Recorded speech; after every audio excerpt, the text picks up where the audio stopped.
وَلَا تُطِعْ مَنْ أَغْفَلْنَا قَلْبَهُ عَنْ ذِكْرِنَا وَاتَّبَعَ هَوَاهُ وَكَانَ أَمْرُهُ فُرُوطًا۔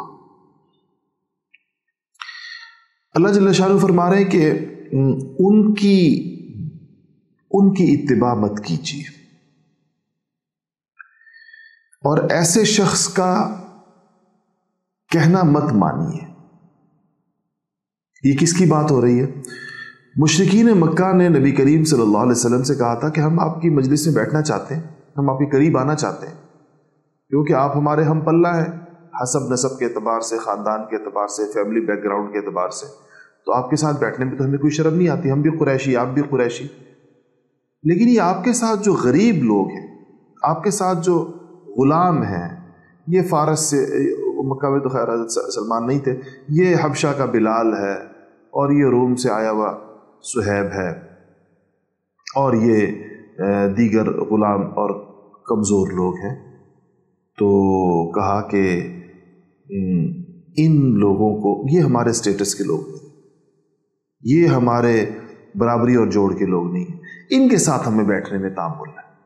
یہ کہتے تھے یہ لوگ، آپ جب ہم آیا کریں آپ ان کو اٹھا دیجیے تاکہ ہم آپ کے ساتھ بیٹھا کریں۔ اس پہ اللہ نے فرمایا کہ ایسے کسی کی بات مت مانیے، یہ مطالبہ مت مانیے، ان کے کہنے پر اپنے پاس سے غریبوں کو مت اٹھائیے۔ وَلَا تُطِعْ مَنْ أَغْفَلْنَا قَلْبَهُ عَنْ ذِكْرِنَا، مت مانیے اس شخص کا کہنا، من اغفلنا قلبہ، جس کا دل ہم نے اپنی یاد سے غافل کر دیا، اس کا دل چاہتا ہے وہ پورا کرتا ہے۔ وَكَانَ أَمْرُهُ فُرُطًا، اور ہر کام میں وہ حد سے نکل جانے والا ہے، اس کا کام ہی حد پر نہ رہنا ہے، یعنی اپنی خواہشات کی اتباع میں اس نے ہر حد کراس کر لی ہے، ہر حد اس نے پامال کر دی ہے۔ ایسے شخص کا کہنا آپ پر۔ وَقُلِ الْحَقُّ مِن رَبِّكُمْ، اور آپ ان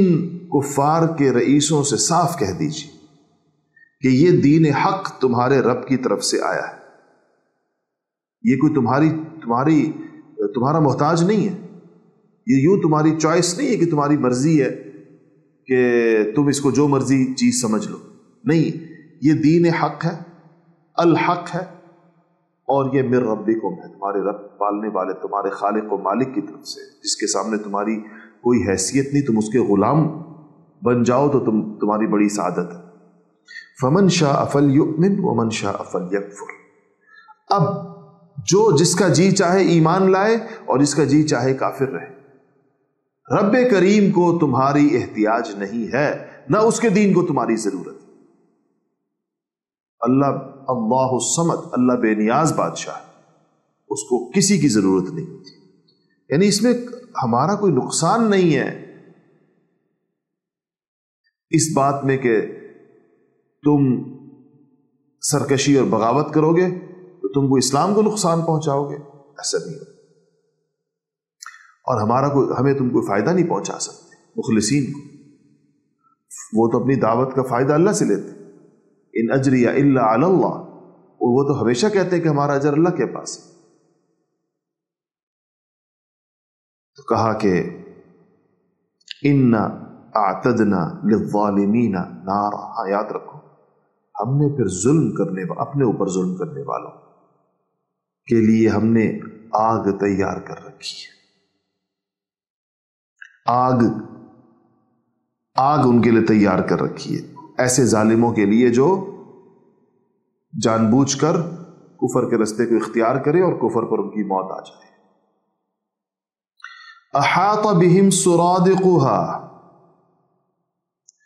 اس آگ کی قناتیں ہیں جو ان کو گھیر رکھے ہوئے ہیں، قنات کہتے ہیں ٹینٹ کو، جیسے ٹینٹ لگتا ہے، تو یہ آگ کے ٹینٹ میں ان کو بند کر دیا جائے گا، مطلب یہ کہ چاروں طرف سے ان کی آگ ہو، کسی ایک طرف سے نہیں۔ وَإِن يَسْتَغِيثُوا، اور اگر پیاس سے یہ بےتاب ہو کر فریاد کریں گے پانی کی، ظاہر ہے آگ میں پیاس تو لگے گی، یغاثوا بماء کالمہل، تو ان کو جو پانی دیا جائے گا تو وہ تیل کی تلچھٹ کی طرح کا ہوگا۔ یہ بعض حضرات کہتے ہیں کہ وہ پانی پیپ کی طرح ہوگا۔ مہل کے بارے میں کے ترجمے میں بعض حضرات نے اس کو، کبھی آپ نے تیل کے جو نیچے جو چیز رہ جاتی ہے اس کو تلچھٹ کہتے ہیں، تیل اوپر سے نتھار لیا جائے تو نیچے جو ایک چیز ہوتی ہے، بعض حضرات کہتے ہیں یہاں مہل سے مراد پیپ ہے، کھولتی ہوئی پیپ اور خون۔ یشوی الوجوہ،